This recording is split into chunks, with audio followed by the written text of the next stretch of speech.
Texas, August 1944. When the convoy of military trucks rolled through the gates of Camp Hearn, the German women pressed against the canvas sides, expected to see watchtowers, armed guards, and the cold concrete of a fortress. Instead, they found wooden barracks arranged like a small town, shade trees casting long shadows, and the distant sound of someone playing a harmonica. Among them was Ingrid Weber, 34, a former nurse from Hamburg who had been captured while tending wounded soldiers near the French coast. As she stepped down from the truck, the Texas heat hit her like a wall, but what struck her more was the sight of American soldiers casually leaning against fence posts, some even tipping their hats as the women passed. Before we continue, subscribe and hit the notification bell.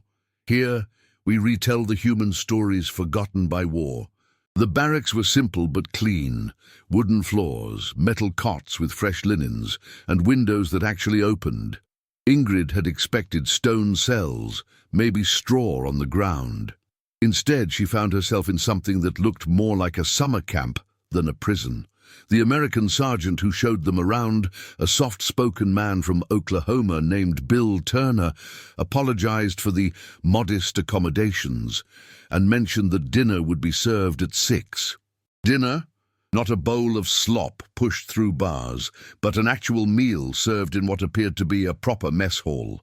The camp's layout defied every expectation she'd harbored about American prisoner facilities. No searchlights swept the compound, no machine gun nests crowned the corners, no harsh concrete walls blocked the horizon. Instead, the facility resembled a small military town with tree-lined streets, recreational areas, and buildings that looked functional rather than intimidating. The guards moved with relaxed professionalism rather than aggressive intimidation, checking on the new arrivals with curiosity rather than hostility. That first evening, as the women sat at long wooden tables covered with actual tablecloths, they whispered among themselves in German, trying to make sense of their situation. The food was simple but plentiful: meatloaf, mashed potatoes, green beans, and fresh bread. Real butter sat in small dishes along the tables. Ingrid couldn't remember the last time she'd seen butter in Germany.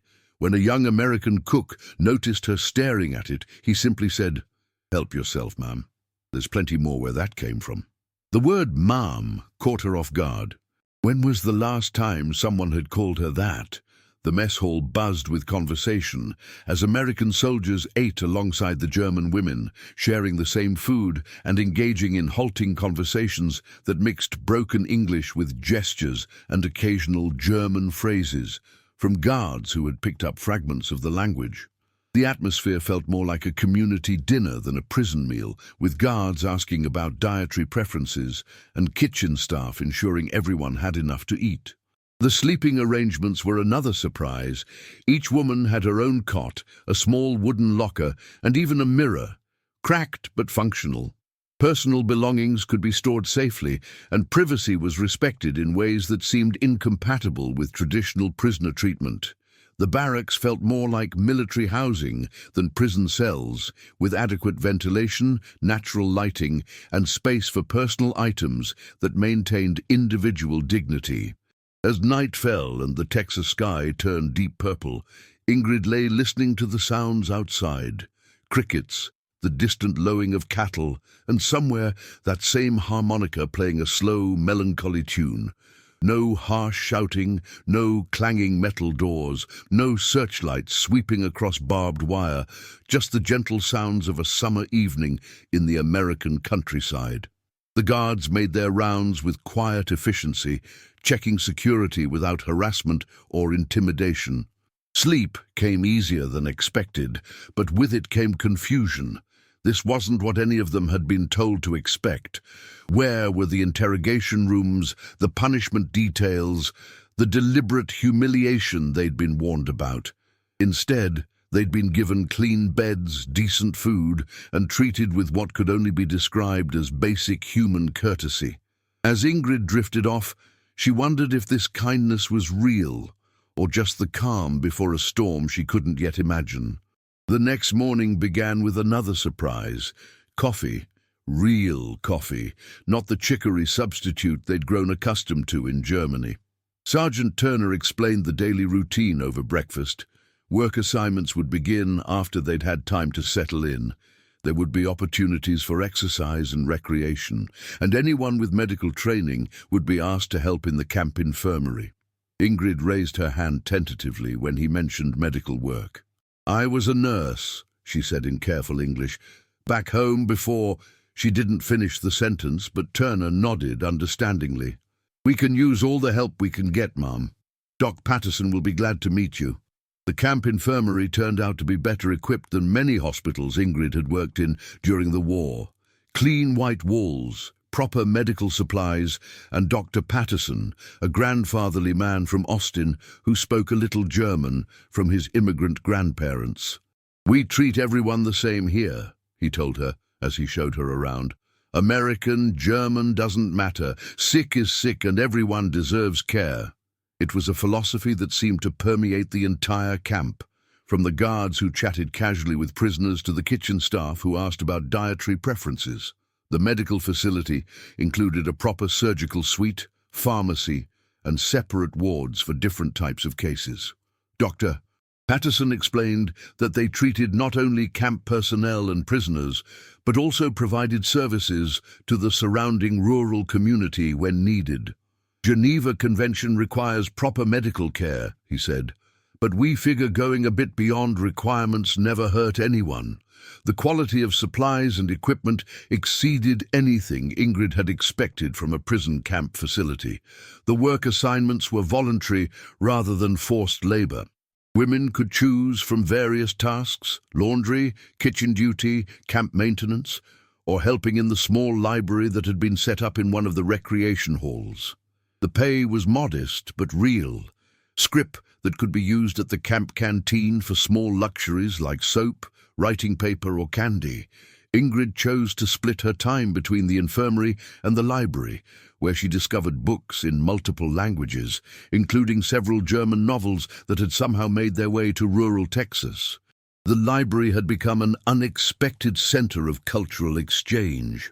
Books donated by local churches, schools and families created an impressive collection that served both educational and recreational purposes.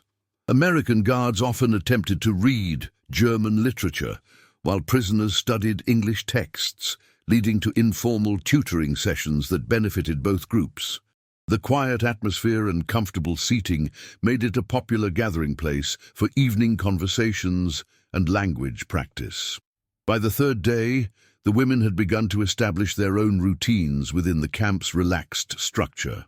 They organized German language classes for interested Americans, started a small choir that sang during evening recreation time, and even began planning a garden in an unused corner of the compound. The guards not only approved, but offered to help obtain seeds and gardening tools. It was during one of these planning sessions that Ingrid overheard two guards talking about the upcoming Sunday barbecue, apparently a monthly tradition at Camp Hearn. Now tell us in the comments where you're watching from and what time of day this story found you. It's curious to know how far these human memories reach. The idea of a barbecue in a prison camp seemed absurd, but as Sunday approached, the preparations were unmistakable. Picnic tables appeared in the camp's central area, someone fired up large grills near the mess hall, and there was talk of music and games. Ingrid found herself looking forward to it with an anticipation that felt both wonderful and guilty. How could she be enjoying herself in captivity? How could her captors be so determined to ensure she did? The evening recreation periods had evolved into collaborative activities that brought guards and prisoners together in ways that challenged traditional prison camp dynamics. Card games, music sessions, and informal conversation groups created opportunities for cultural exchange and personal connections that made the barbed wire surrounding the camp seem increasingly irrelevant. These interactions were producing genuine friendships based on shared interests and mutual respect, rather than the hostility that might have been expected between former enemies. Sunday morning dawned clear and warm, with a gentle breeze carrying the scent of wildflowers from beyond the camp's perimeter. Ingrid had been in American custody for nearly a week, and the strangeness of her situation was beginning to settle into something resembling normalcy, a word she never thought she'd associate with prison camp. As she walked to the mess hall for breakfast, she noticed unusual activity. American soldiers were setting up what looked like a small carnival in the camp's main recreation area. The barbecue began at noon, and what Ingrid witnessed defied every expectation she'd harbored about American prisoner-of-war camps. Tables groaned under the weight of food, not just the usual camp fare, but genuine Texas barbecue. Brisket that fell apart at the touch of a fork, ribs glazed with a sweet, smoky sauce, cornbread that steamed when broken open, and coleslaw that actually contained real mayonnaise. American guards filled their plates alongside the German women, sitting at the same tables, sharing the same food. The transformation of the camp was remarkable. Colorful bunting appeared on poles and fence posts, creating a festive atmosphere that seemed incompatible with prisoner-of-war operations. Large grills had been wheeled out from storage, and the aroma of hickory smoke mixed with the scents of cornbread baking and beans simmering with molasses and bacon. The abundance was staggering to women accustomed to wartime rationing and the desperate food situation in Germany. Sergeant Turner appeared at Ingrid's elbow as she stood somewhat bewildered by the abundance. "First Texas barbecue?" he asked with a grin. When she nodded, still too amazed to speak, he guided her through the serving line, explaining each dish like a patient teacher. "That there's burnt ends, looks charred, but it's the best part of the brisket. And you've got to try the potato salad. Mrs. Henderson from town made it special for today." Mrs. Henderson turned out to be a local woman who volunteered at the camp, one of several townspeople who had apparently asked to help with the barbecue. The casual mixing of prisoners, guards, and civilians created an atmosphere that Ingrid struggled to categorize. Children from the nearby town played games with German women who missed their own families, while their parents chatted with camp personnel about weather, crops, and local gossip. One elderly farmer, learning that several of the women had worked in agriculture back home, launched into an enthusiastic discussion about soil conditions and crop rotation that transcended language barriers through gestures, drawings in the dirt, and shared laughter. Mrs. Helen Henderson took personal responsibility for ensuring that every German woman understood what she was eating and how to enjoy it properly. Her patient explanations of Texas barbecue traditions, how to balance meat with sides, the proper way to apply sauce, which pieces of brisket were considered the greatest delicacies, transformed what could have been a confusing cultural experience into an educational adventure that revealed the depth of American hospitality. Music filled the air as the afternoon progressed. A mix of American folk songs, played by a small band of guards, and German songs sung by the women's choir. When someone suggested dancing, Ingrid expected awkward silence or official disapproval. Instead, American soldiers began teaching German women basic square dancing steps, while the women returned the favor with traditional German folk dances. The sight of enemies-turned dance partners spinning around makeshift dance floors seemed to encapsulate everything surreal about Camp Hearn. The dancing lessons created moments of genuine joy and cultural exchange that transcended the prisoner-guard relationship. American soldiers patiently demonstrated square dance calls, while German women taught traditional folk steps, creating a blend of musical traditions that seemed to represent something larger than simple entertainment. Children from local families joined the dancing, creating intergenerational connections that bridged cultural and national boundaries. As the sun began to set, painting the Texas sky in brilliant oranges and purples, Ingrid found herself sitting on a wooden bench next to Dr. Patterson, both of them watching the continuing festivities with bemused contentment. "This isn't what I expected," she said quietly. The doctor nodded. understanding evident in his weathered face. "War's a terrible thing," he replied, "but it doesn't have to make us forget how to be human beings. We figure treating y'all with dignity might help everyone remember that when this is all over." The Monday following the barbecue brought a subtle but noticeable shift in camp dynamics that would have been impossible to imagine just a week earlier. Conversations between guards and prisoners flowed with greater ease and familiarity. Work assignments felt more like cooperative projects undertaken by colleagues rather than duties imposed by captors upon captives. And the evening recreation periods buzzed with collaborative planning for projects that seemed to benefit everyone involved in camp life. Ingrid found herself at the center of several of these collaborative efforts, partly due to her medical training and partly because of her improving English and growing comfort with American customs and social expectations. 3 different American soldiers had approached her independently, asking if she would be willing to teach them basic German phrases and pronunciation. Their interest seemed genuine rather than merely professional.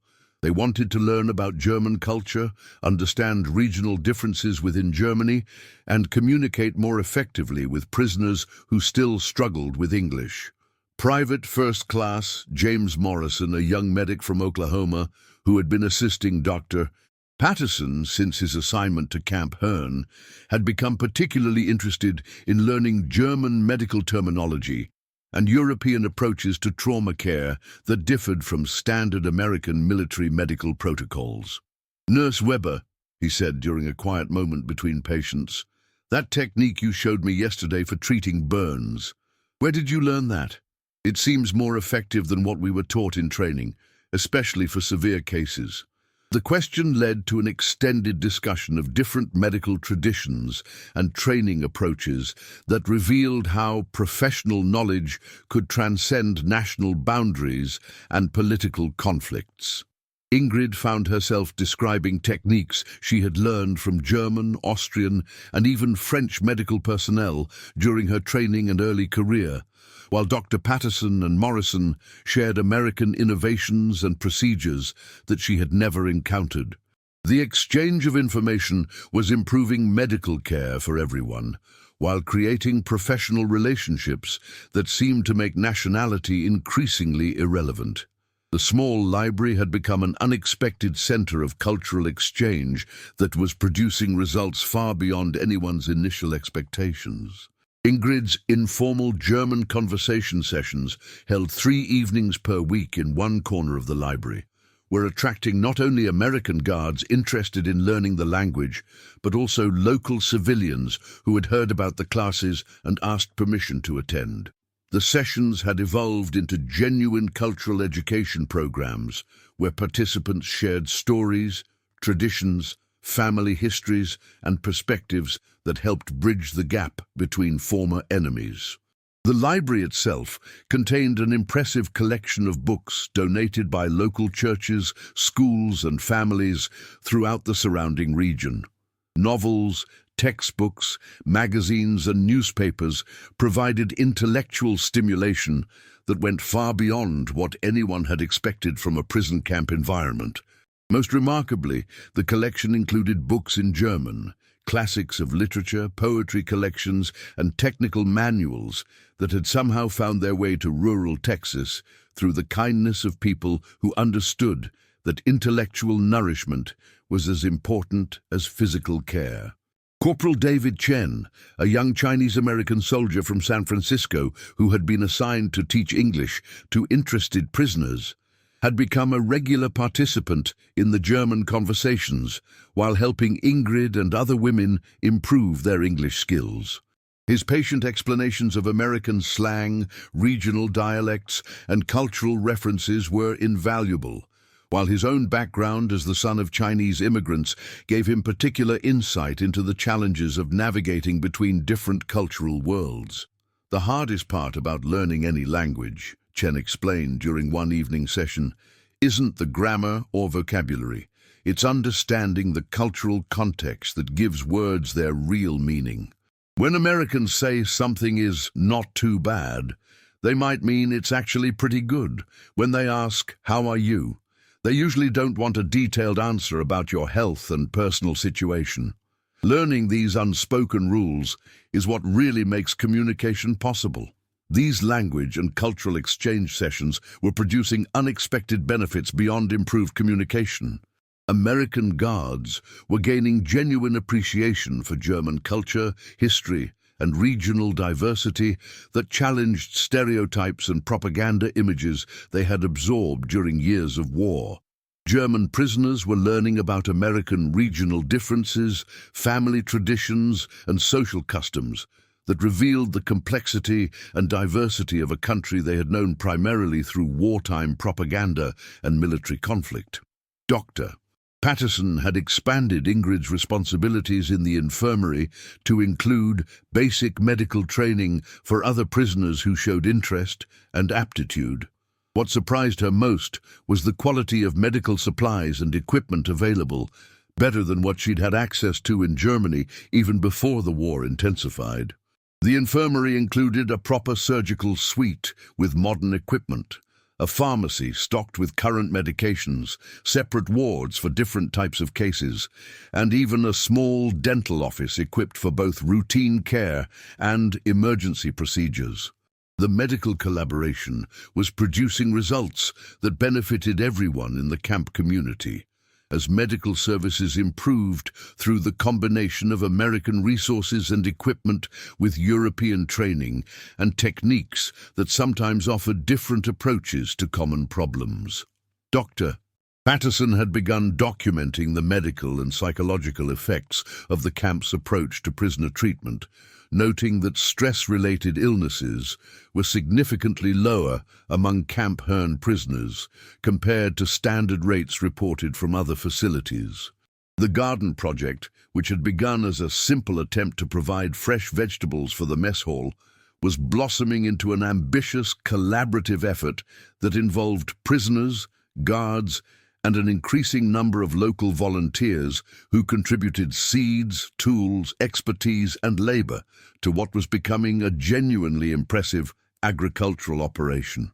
The initial vegetable patch had expanded to include herbs for cooking and medicine, flowers for beautification and morale, and experimental plots where different groups could test various growing techniques and crop varieties. Mrs.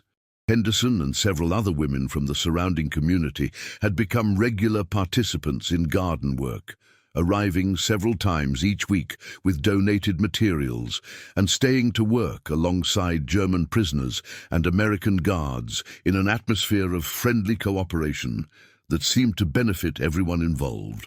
These civilian volunteers were discovering that many of the German women had extensive agricultural experience from rural backgrounds or wartime food production efforts, while the prisoners were learning American farming techniques adapted to Texas soil and climate conditions. "You know, honey," Mrs. Henderson told Ingrid as they worked together to prepare soil for a new section of herbs, "I've learned more about growing vegetables in the past month than I did in the previous 10 years.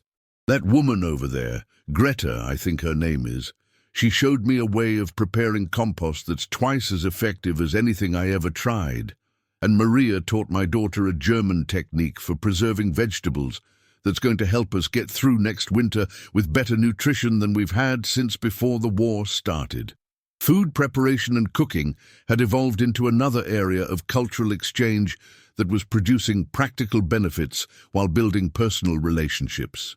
Charlie Martinez, the camp's head cook and a first-generation Mexican-American who had grown up speaking Spanish at home and English at school, had demonstrated particular enthusiasm for learning German cooking techniques and incorporating European recipes into the camp's regular meal rotation. His experiments in fusion cooking were creating meals that satisfied both American and German tastes, while introducing everyone to new flavors and preparation methods. Thursday evenings had been designated as International Food Nights, where the kitchen staff collaborated with prisoners to prepare dishes that represented various cultural traditions and regional specialties. These meals featured German potato dishes adapted for Texas ingredients, American cornbread prepared with European seasoning techniques and creative combinations that nobody had tried before, but which often produced surprisingly successful results that were becoming popular throughout the camp. If this story has moved you, please like it. This helps the story of Ingrid and the women of Camp Hearn reach more people and remember what war tried to erase: humanity. The weekly religious services had developed into something unprecedented in Ingrid's experience of military or institutional life. Chaplain Robert Wesley, a soft-spoken Methodist minister from Houston whose gentle demeanor and genuine theological curiosity had earned the respect of both American personnel and German prisoners, had worked collaboratively with the women to create worship services that honored both American Protestant traditions and German religious practices without compromising the beliefs or comfort of either group. These Sunday services, held in the camp's main recreation hall that was decorated each week with fresh wildflowers picked by volunteers from the surrounding countryside, had become genuinely moving experiences that seemed to address spiritual needs that went far beyond denominational differences or national loyalties. The music blended American hymns and German religious songs in ways that created new harmonies and revealed common themes of hope, redemption, and peace that transcended cultural boundaries. Chaplain Wesley had arranged for German-language Bibles and religious materials to be obtained through church networks, ensuring that the women could worship in their native language while also providing English versions for those who wanted to improve their language skills through religious study. The chaplain's theological education had included some German language training, and he had been working with Ingrid and other educated prisoners to better understand German religious traditions and incorporate them respectfully into joint services. Letter writing had become another bridge between cultures that was producing relationships extending far beyond the immediate camp community. Many American guards had volunteered to help German prisoners improve their English by corresponding with family members back home, while also sharing information about American culture and regional life that was helping German families understand their daughters' and wives' experiences in captivity.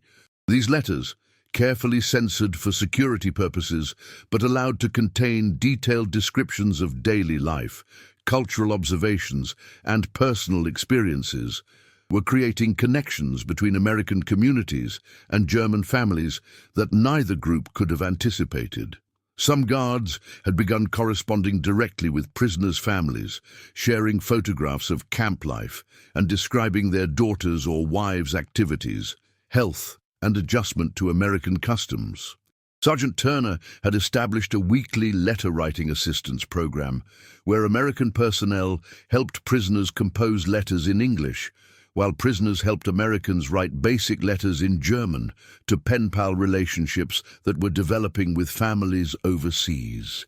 These exchanges were providing both groups with language practice while creating personal connections that seemed likely to outlast the war itself. The success of these various collaborative programs was creating a camp atmosphere that challenged every traditional assumption about prisoner-of-war operations. Security remained effective, but it operated through cooperation and mutual respect rather than fear and intimidation. Morale among both prisoners and guards was higher than anyone had expected, leading to fewer disciplinary problems and more productive work assignments than traditional prison camp operations typically achieved. The evening conversations between Ingrid and Dr. Patterson had evolved into genuine friendship based on mutual respect, shared professional interests, and common concern for the welfare of people in their care. Their discussions ranged from medical techniques and patient care to broader questions about human nature, the effects of war on individuals and communities, and the possibilities for healing and reconciliation that might emerge from their current experiences. "I never expected to find friendship in a prison camp," Ingrid admitted during one evening conversation, as they watched other prisoners and guards engaged in various recreational activities around the camp.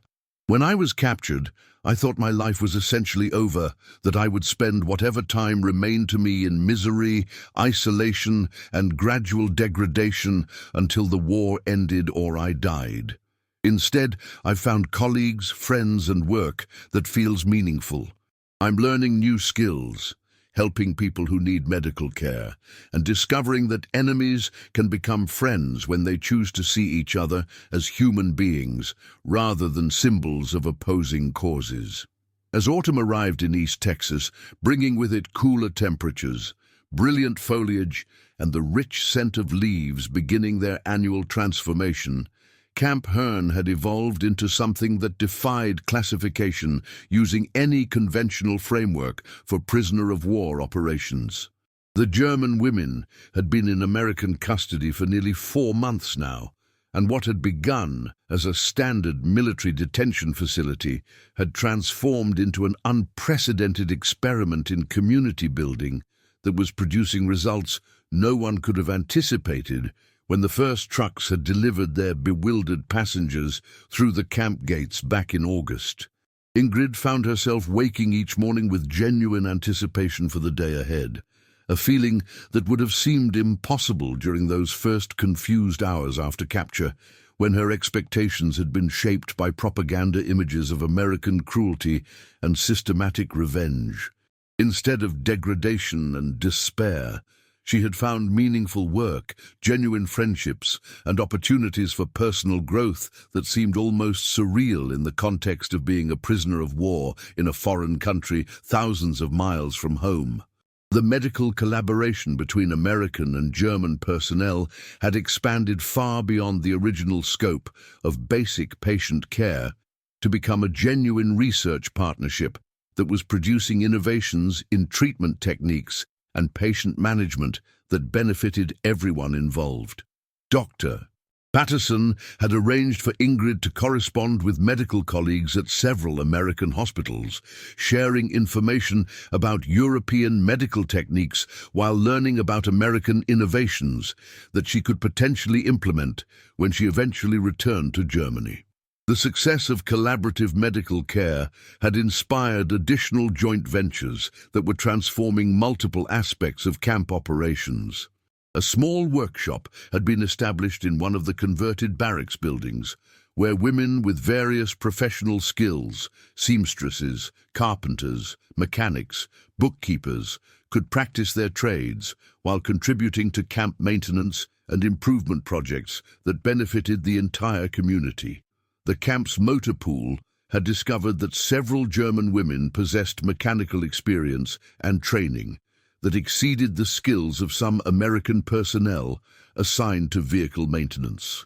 Rather than viewing this expertise with suspicion or treating it as a potential security risk, the motor pool supervisor, Technical Sergeant Frank Kowalski from Detroit, had enthusiastically recruited these women to help maintain the camp's growing fleet of vehicles and equipment. "Ma'am," Sergeant Kowalski had told Ingrid when she mentioned her pre-war experience helping her father maintain delivery trucks for his small business, "I don't care if you're German, American, or from Mars. If you can keep these engines running smoothly, you're worth your weight in gold to me. We're always short-handed, and good mechanical skills are rare enough that I'll take help from anyone qualified to provide it." Nati. The payment for this specialized work came not only in camp scrip, but in genuine professional respect and recognition that transcended nationality and political boundaries. Women who contributed skilled labor to camp operations were consulted about technical decisions, included in planning discussions, and treated as valued colleagues rather than merely available workers. This approach was producing better results than traditional forced labor, while creating positive relationships between former enemies. Educational opportunities had expanded far beyond the original language exchange programs to include comprehensive classes in multiple subjects that were attracting participation from American personnel as well as German prisoners. Local school teachers, recruited through community outreach efforts coordinated by Mrs. Henderson and other civilian volunteers had begun conducting regular classes in American history, geography, civics, and literature that provided German women with genuine cultural education rather than propaganda or indoctrination.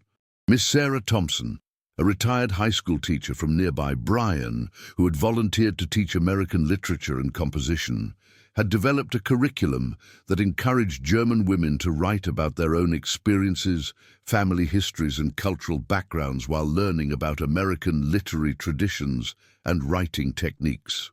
Her classes had become popular with American guards who wanted to improve their own writing skills while learning about European culture and literature.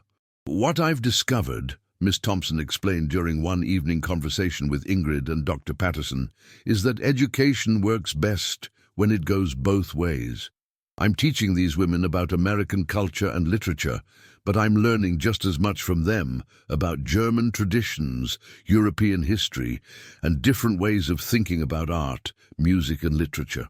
My teaching has improved because I'm seeing my own culture through their eyes and understanding how our traditions look to people from different backgrounds." The women's classes in European history, German literature, and continental cooking techniques had become equally popular with American participants who were discovering the richness and complexity of cultures they had known primarily through wartime propaganda and military conflict. These educational exchanges were breaking down stereotypes and misconceptions on both sides while creating genuine appreciation for cultural diversity and intellectual curiosity about different ways of life. The monthly barbecues had evolved into legendary community events that drew visitors from towns throughout the surrounding region. What had begun as simple camp social activities had grown into elaborate cultural festivals that featured food, music, dancing, games, and educational demonstrations that attracted families from as far away as Houston and Austin.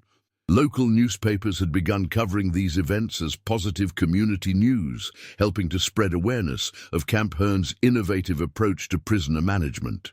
The October barbecue had featured a harvest theme that showcased the success of the collaborative garden project through displays of vegetables, preserved foods, and seasonal decorations created jointly by prisoners, guards, and civilian volunteers. Local families brought covered dishes that complemented the traditional barbecue fare, while musicians from both the camp and surrounding communities provided entertainment that ranged from country music and folk songs to classical performances and traditional German music. Children from local families had developed genuine friendships with German women who reminded them of grandmothers, aunts, and family friends back home, while their parents discovered that former enemies could become neighbors when treated with respect and given opportunities to demonstrate their humanity. These intergenerational relationships were creating bonds that everyone knew would extend far beyond the duration of the war. The success of the barbecues had inspired additional community events throughout the year, Christmas celebrations that honored both German and American traditions, Easter festivals that combined religious observances with seasonal celebrations, and summer picnics that provided relief from Texas heat while maintaining the social connections that had become central to camp life. Medical cooperation had created professional relationships and personal friendships that were producing benefits extending far beyond the camp boundaries. Ingrid and Dr. Patterson had begun collaborating on medical cases that involved local families who had started seeking treatment at the camp when their own medical resources were insufficient for complex problems. The combination of American medical equipment and supplies with European training and techniques was providing medical care that exceeded what either group could have achieved independently. These medical partnerships had created bonds of trust and mutual respect that made the barbed wire surrounding the camp seem increasingly irrelevant and anachronistic. Families who had initially been suspicious of German prisoners were discovering that skilled medical professionals were skilled medical professionals regardless of nationality, while German women were learning that Americans could be generous, caring, and trustworthy even in circumstances where they held complete power over their former enemies. The personal relationships that had developed were perhaps the most remarkable aspect of Camp Hern's transformation. Guard families had essentially adopted specific German women, inviting them to family dinners, holiday celebrations, and community events that provided opportunities to experience normal American family life rather than institutional prisoner existence. These friendships, conducted under appropriate supervision but with genuine warmth and affection, were creating connections that everyone expected to survive long after the war ended. The Johnson family, whose son Billy served as a guard at the camp, had developed a particularly close relationship with Anna Richter, a 29-year-old former teacher from Munich, who reminded them of their daughter who had moved to California before the war. Sunday dinners at the Johnson farm had become weekly traditions, where Anna helped with cooking, shared stories about German education and family traditions, and learned about American farming techniques that differed significantly from European agricultural practices. "Anna's become like a second daughter to us," Mrs. Johnson explained to neighbors who initially questioned the wisdom of socializing with enemy prisoners. "She helps me with canning vegetables, teaches me German songs that remind me of my own grandmother's music, and listens to my stories about raising children and managing a farm household. The war made us enemies on paper, but spending time together has shown us that we have more in common than we have differences." Letters between these American families and German prisoners' relatives back home had created international pen-pal relationships that were helping bridge the gap between former enemy nations through personal connections and individual friendships. Photographs were being exchanged, family stories shared, and plans made for post-war visits that would maintain relationships developed during the prisoners' time in Texas. The Hendersons had begun corresponding regularly with Anna Richter's mother in Munich, sharing news about Anna's health and activities while learning about conditions in Germany and the challenges facing German families during the final months of the war. These letters were providing both families with personal connections that humanized former enemies and created emotional investments in post-war reconciliation and healing. Winter preparations had brought the community together in ways that emphasized cooperation and mutual care, rather than the security concerns and control measures that typically characterized prisoner-of-war facilities. Local families had donated warm clothing, blankets, and winter supplies that would ensure everyone remained comfortable during the Texas winter months, while the camp administration had arranged for additional heating and weatherproofing of facilities. Collaborative projects focused on winterizing facilities and creating indoor recreational activities included holiday celebrations, educational programs, craft projects, and cultural events that would provide entertainment and intellectual stimulation throughout the colder months.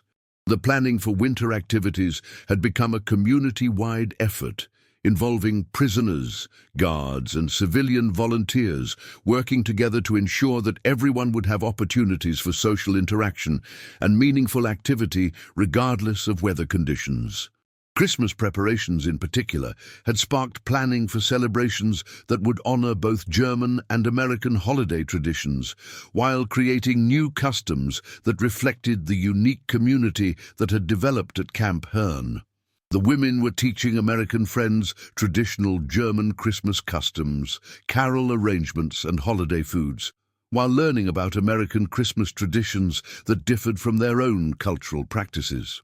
Ingrid had volunteered to help organize a Christmas concert that would feature both German and American holiday music, performed by the combined talents of prisoners, guards, and local community members. The rehearsals had become social events in themselves, with participants sharing stories about their own family Christmas traditions while learning songs and customs from different cultural backgrounds.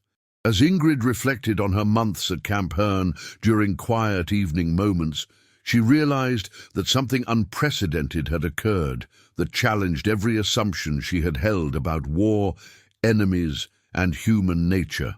A group of people who should have been adversaries had chosen instead to become neighbors, colleagues, and friends through deliberate decisions to treat each other with dignity, respect, and genuine kindness rather than suspicion, hostility, or revenge. The experience had changed everyone involved in ways that would probably influence their entire future lives. American guards had learned that enemies could become friends when treated with respect and given opportunities to demonstrate their humanity. German prisoners had discovered that their captors could choose compassion over retaliation and cooperation over domination. The local community had found that opening their hearts to former enemies enriched their own lives in unexpected ways while contributing to something larger and more meaningful than mere military necessity. Dr. Patterson had begun documenting the long-term effects of Camp Hearn's approach to prisoner management, noting that the psychological and physical health benefits were extending far beyond the immediate camp community to influence families, communities, and professional relationships that would continue long after the war ended. "What we've created here," he told Ingrid during one of their regular evening conversations, "is proof that human beings can choose to maintain their humanity even in circumstances that might justify abandoning it. We've shown that treating enemies with dignity produces better results than treating them with hostility, and that cooperation works better than coercion for achieving any goal worth achieving." The friendship between Ingrid and Dr. Patterson had become emblematic of the broader transformation that had occurred at Camp Hearn. Two medical professionals from different countries, different cultures, and different sides of a global war had discovered that their common commitment to healing and helping others was more important than their national loyalties or political differences. Their collaboration had improved medical care for everyone, while creating a personal friendship that both expected to maintain for the rest of their lives. Subscribe to the channel, leave a like, and tell us in the comments which part touched you most. Because sometimes peace begins when we retell the past with empathy. Years later, when the war had ended and Ingrid had returned to Germany to help rebuild her country's medical system, she made the journey back to Texas as a free woman, bringing her daughter to see the place where she had learned that even in war, humanity could triumph over hatred. Camp Hearn itself was gone, the buildings dismantled, and the land returned to agricultural use. But the friendships remained strong, and the lessons endured. The monthly barbecue tradition had been adopted by the local community and continued as an annual celebration that brought together families whose connections had been forged during those remarkable months when former enemies became neighbors. The garden's descendants still grew vegetables that carried the genetic heritage of both German and Texas seeds, a living symbol of what could flourish when people chose cooperation over conflict and friendship over fear. The medical techniques and collaborative approaches developed at Camp Hearn had influenced post-war medical practice in both countries, while the educational and cultural exchange programs had inspired similar initiatives in other communities, seeking to bridge differences between former adversaries. Most importantly, the human relationships formed during those months had created international connections that helped lay groundwork for post-war reconciliation and cooperation between nations that had spent years trying to destroy each other. Ingrid's daughter, now a medical student herself, walked through the Texas countryside where her mother had discovered that enemies could become friends through simple acts of human decency and mutual respect. The land showed no trace of the barracks, guard towers, or barbed wire that had once marked it as a place of confinement. But the legacy remained in the relationships, memories, and continuing friendships that proved human kindness could survive even the worst circumstances if people chose to nurture it rather than abandon it to the demands of war and hatred.